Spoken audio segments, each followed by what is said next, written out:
سخت بیمار ہونے کی وجہ سے مسجد نہیں جا سکتا تو پھر ٹھیک ہے، پھر جمعہ نہیں پڑھیں گے، آپ ظہر پڑھیں گے۔ جمعہ تو تب ہو جب آپ مسجد جائیں۔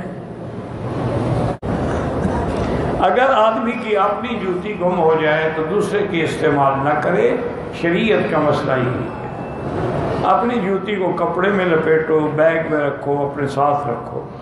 محاورہ بھی یہی ہے کہ النعلین تحت العین، کہ جوتے جو ہیں وہ آنکھوں کے آگے ہوں۔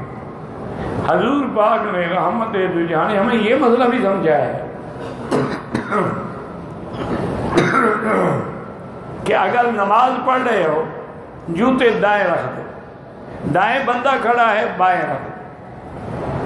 اب دائیں بھی بندہ کھڑا ہے بائیں تو دو ٹانگوں کے درمیان میں رکھ دو، آگے نہ رکھو تاکہ جوتے کو سیدھا نہ ہو۔ یعنی حضور نے ہمیں یہ مسئلہ بھی سمجھایا ہے کہ جوتا کیسے رکھو، یہ مسئلہ بھی سمجھایا کہ باہر نکلو تو جوتا پہننے سے پہلے جوتی کو ہلاؤ۔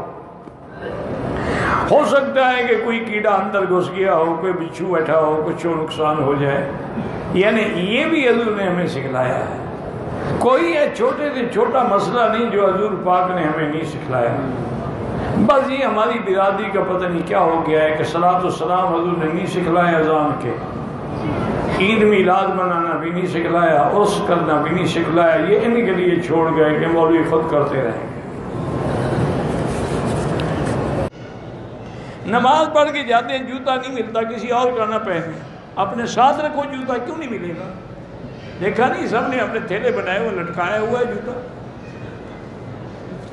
لیکن ایک بات یاد رکھو، ایک میرے بھائی بہت بڑی غلطی کرتے ہیں، اللہ ہدایت دے، کہ وہ جو تھیلا ہے نا جوتوں والا، وہ اپنے آنکھوں کے سامنے یعنی سجدے والی جگہ پہ رکھ دیتے، تو پھر تو تم جوتے کو سجدہ کر رہے ہو نا، یہ حرام ہے۔